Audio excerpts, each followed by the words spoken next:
Viva Santo Antônio de Pádua! Hoje, dia 13 de junho, a igreja celebra o dia de Santo Antônio. Hoje é o dia da festa de Santo Antônio.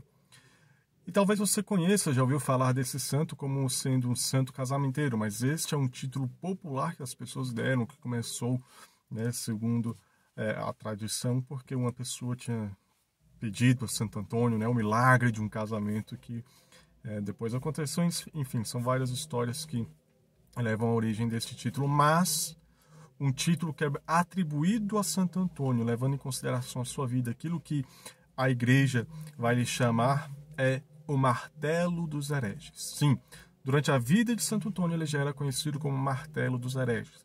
Para quem não sabe, heresia é uma falsificação da palavra de Deus, é uma falsificação da sã doutrina. Não nega-se totalmente a doutrina, mas nega-se parte da doutrina, geralmente. Por isso que se chama um herege. Quando a pessoa perde completamente a fé, a pessoa apostatou. Só alguns termos aqui. E por que ele era chamado de martelo dos hereges? Porque ele combatia os hereges com a pregação. E aqui vai uma primeira curiosidade sobre Santo Antônio de Pádua. Talvez você não saiba, mas Santo Antônio de Pádua, ele tinha tanto amor à Bíblia, tanto amor à palavra de Deus, que as pessoas que conviviam com ele diziam que se perdessem todas as cópias das Sagradas Escrituras, e olha que naquela época era fácil acontecer, não tinha imprensa, igual nós temos hoje, que faz diversas cópias. Então diz que se perdesse todas as cópias da Bíblia, Santo Antônio de Pádua seria capaz de ditar, a Bíblia inteira, do início ao fim, de tanto que ele tinha decorado as palavras da Sagrada Escritura, de tanto que ele amava, de tanto que ele conhecia, de tanto que ele lembrava. Ele era um exímio pregador da palavra de Deus. Então vinham vários hereges contestar a fé, contestar a palavra de Deus, negando a divindade de Jesus Cristo, etc. Tudo. Santo Antônio de Pádua, com a pregação da palavra de Deus, combatia os hereges. Ele tinha uma sabedoria tremenda da Sagrada Escritura, uma sabedoria tremenda a respeito da sã doutrina, e por isso que ele convertia muito desses hereges, que negavam a divindade de Cristo, etc, etc. E um caso muito interessante, aqui vai a segunda coisa, e eu estou falando isso porque muitas vezes as pessoas, a mídia, até a mídia secular, fala muito de Santo Antônio e fica ensinando simpatia, que nem tem nada a ver com doutrina católica. Isso de simpatia é pecado. Se você fez, isso confesse, porque isso é pecado. E Santo Antônio de Pádua, essas coisas sobre Santo Antônio de Pádua a gente não conhece. Por exemplo, quando alguns hereges, não lembro a seita herética aqui, mas que negavam a presença real de Jesus Cristo na Eucaristia. E Santo Antônio de Pádua, então, combatendo, pregando sobre a Eucaristia, foi-lhe feito um desafio. O herege falou, eu vou trazer aqui minha mula, meu animal, vou deixar ele sem comer. E depois vou apresentar o feno para ele, o melhor feno, a melhor comida para ele. Se ele deixar de vir para a comida e for adorar o Santíssimo Sacramento, eu vou acreditar. Olha só o desafio que foi lançado. E Santo Antônio de Pádua assim fez, só que Santo Antônio de Pádua ele foi adorar o Santíssimo Sacramento, fez jejum, orou durante uma semana, orando diante do Santíssimo Sacramento. Vem o povo, então, em procissão com o Santíssimo Sacramento, e aconteceu este milagre. Um animal, ao ver o Santíssimo Sacramento, foi lá e se prostrou diante de todos daquela multidão. Ele se prostra diante do Santíssimo Sacramento. Por isso que você vê algumas imagens, alguns monumentos mostrando este milagre que ocorreu. Aí você vê um animal, um cavalo, uma mula, enfim, prostrada diante de do Santíssimo Sacramento. Então você vê que Santo Antônio de Pádua ele era um homem místico. Então, na vida de Santo Antônio de Pádua ocorreram muitos milagres, por meio dele, ele em vida, muitos milagres foram atribuídos a ele. Conta-se que um jovem, ao ler a Bíblia, e por isso que é importante a gente ter muito cuidado com a leitura da Bíblia, para a gente ler com o espírito da igreja. Um jovem leu a Bíblia, Jesus falando, que se a tua mão te leva a pecar, corta, pois é melhor ir para o céu sem uma das mãos do que com as duas para o inferno. E aquele jovem leu de maneira literal e cortou o seu braço. Todos foram desesperados para Santo Antônio, contando este caso, essa lástima que tinha acontecido. E o Santo Antônio foi lá, orou e colou o braço do jovem que parecia que nunca tinha sido cortado. muitos milagres, né? Você pode buscar ler, quiser conhecer, buscar livros sobre a vida de Santo Antônio, sobre a história real de Santo Antônio, sobre os milagres de Santo Antônio. São diversos e diversos milagres atribuídos a Santo Antônio. O que eu sempre gosto de contar nas minhas pregações é de quando o Santo Antônio foi chamado para fazer um velório.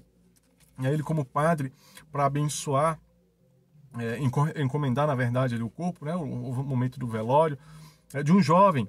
E Santo Antônio era muito místico, como eu falei. E Santo Antônio, olhando para aquele jovem, Deus lhe revelou algo que era para converter as outras pessoas. E Santo Antônio falou: esse jovem está no inferno. As pessoas ficaram espantadas e Santo Antônio falou: para provar, abram o tesouro, né? O baú onde ele guarda o tesouro dele, onde ele guardava as posses dele. As pessoas foram lá no baú que aquele jovem guardava, e quando abriram o baú, tinha um coração humano lá dentro.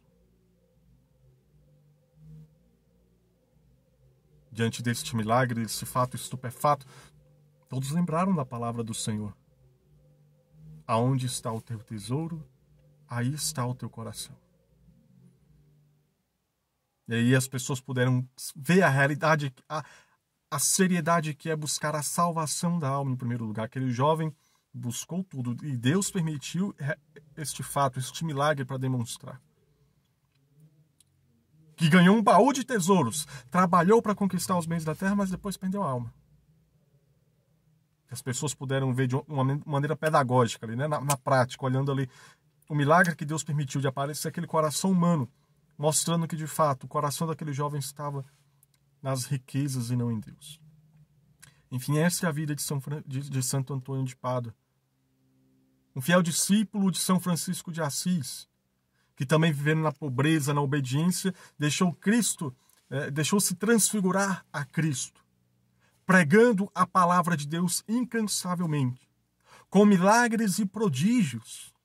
Essa foi a vida de Santo Antônio. E um fato que eu quero finalizar esse vídeo aqui falando sobre o Santo Antônio é o seguinte: Santo Antônio era muito inteligente. Para quem não sabe, São Francisco de Assis, no início, não permitiu o estudo da teologia nos franciscanos. Por quê? E São Francisco de Assis até falava, né? Eu tenho li as fontes franciscanas, li algumas partes. São Francisco de Assis ele até fala que não é que ele seja contra o estudo da teologia, da Bíblia, né? Não que ele era contra isso.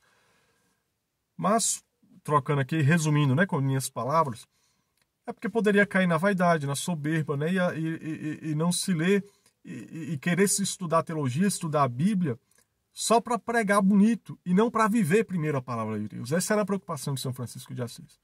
Mas com Santo Antônio se permitiu. E o que é interessante da vida de Santo Antônio? Porque Santo Antônio já era padre antes de ser franciscano, né? Depois ele, na história toda, ele se torna franciscano, enfim. Ele era um homem muito inteligente. Muito inteligente. Muito, muito, muito, muito inteligente. Verdadeiramente um doutor. E conta-se que quando ele virou franciscano, ele viveu anos no silêncio. Na humildade, escondido. Ninguém sabia do dom de São Francisco de Assis empregar, de Santo Antônio de Assis empregar. Ninguém sabia. Porque ele queria viver a humildade, ele não queria se aparecer. Então, se eu não me engano, a função que ele tinha no convento era de cozinheiro, ajudante de cozinheiro, uma coisa assim. Porque ele não queria se aparecer. Então, conta-se que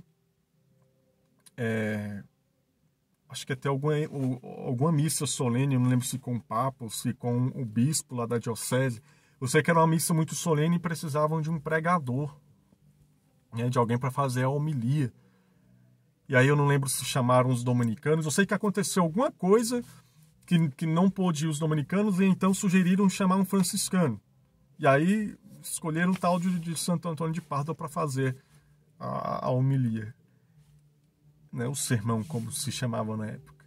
E o sermão de Santo Antônio foi espetacular. De uma grande sapiência, de uma grande sabedoria. E todos ali puderam ver que naquela cozinha onde Santo Antônio de Pádua, acho que eu troquei algumas vezes Santo Antônio com São Francisco. Aquela cozinha onde estava Santo Antônio, não tinha um cozinheiro, tinha um grande teólogo, tinha um grande doutor, um grande conhecedor da palavra de Deus. Mas ele não quis se elevar. No momento certo, o próprio Deus conduziu que ele fosse pregar a palavra de Deus. E por que eu finalizo contando essa história? Porque hoje nós estamos num tempo em que a gente lê um livrinho, um artigo aqui, outro ali, a gente já se acha os teólogos, já quer ser mais do que a igreja, já quer ser mais do que os outros, nos achamos superiores aos outros que não conhecem nada. Se você conhece alguma coisa, é por pura misericórdia de Deus, porque tu é um ignorante, tu não presta, eu não sei nem falar direito. Tudo é graça de Deus. Porque eu sou graduado, pós-graduado, pós-pós-graduado e pós-pós de pós-graduado. Não adianta de nada, né? Se nós não formos humildes, né? Isso fala em relação à teologia ou qualquer outra ciência. Nós vivemos um tempo, meus irmãos, em que as pessoas são orgulhosas, e até mesmo os cristãos são orgulhosos porque são de pastoral A ou B, porque tem teologia, porque não tem. E o padre muitas vezes é orgulhoso porque é padre. E o bispo, e gente que quer fazer carreira. E aí eu olho um Santo Antônio, cheio de sabedoria, cheio de santidade, e se contentava em ser um ajudante na cozinha. Se eu tiver cometido alguma imperfeição, aí os frades franciscanos que porventura verem esse vídeo podem me corrigir. Eu fiz esse vídeo aqui meio que no improviso. Não lembro as funções exatas de Santo Antônio, mas eu quero que você pegue a questão espiritual. Ele viveu alguns anos no escondimento, mesmo tendo uma grande sabedoria teológica, porque aquilo que Jesus fala no lava-pés, né? Servir uns aos outros, é lavar os pés, não é querer se exaltar, mas ele estava lá e servia a Deus. A gente não serve só a Deus pregando, não. A gente não serve só a Deus cantando na igreja, não. A gente não serve só a Deus em alguma coisa que a gente apareça. Quantos retiros, por exemplo? Muitas pessoas que conhecem a palavra de Deus mais do que eu, mais do que outros pregadores, mais do que quem está lá pregando, não só conhecem, como vivem melhor do que nós, mas não recebem os aplausos porque está trabalhando de cozinheiro, porque está trabalhando de faxineiro no retiro, por exemplo. E a gente acha que o santo é quem está lá com o microfone. Na verdade, as pessoas que estão lá atrás são muito mais santas. Então, quantos frades religiosos, talvez na aparência, fossem bem mais santos do que Santo Antônio e não sabiam que tinham um homem que era quase que uma... Gente, sabe, hoje a gente tem um HD, Santo Antônio era uma espécie de HD da Bíblia. Mas Santo Antônio não somente tinha versículos decorados, como muitas vezes eu tenho, como muitas vezes você tem. Mas Santo Antônio tinha a vida dele como uma pregação da palavra de Deus. Então, que a exemplo de Santo Antônio, possamos nós também sermos martelos dos hereges. Não somente querendo atacar, não, mas com a nossa vida pregar a verdadeira doutrina da igreja, com a nossa vida viver a palavra de Deus. Porque Santo Antônio de Pádua entendeu muito bem aquilo que diz em Filipe 1:22, se eu não estou enganado. Sede cumpridores da palavra e não apenas ouvintes. Do contrário, estaremos enganando a vocês mesmos. Santo Antônio de Pádua, ele, de fato, conhecia muito a palavra de Deus, mas antes ele viveu. E ele não se enganou. E que ele interceda por nós nesse dia, para que nós não nos enganemos a nós mesmos, mas sejamos fiéis ao chamado que Deus tem para nós. Anderson, qual que é o chamado que Deus tem para nós? O Concílio Vaticano II diz que a vocação universal do homem é a santidade. Que ele nos ajude a sermos santos e a pregarmos com a vida. Conheçamos a palavra de Deus como Santo Antônio, mas principalmente vivamos a palavra como ele. Salve Maria Imaculada, nossa corredentora e mãe de misericórdia, e viva Santo Antônio!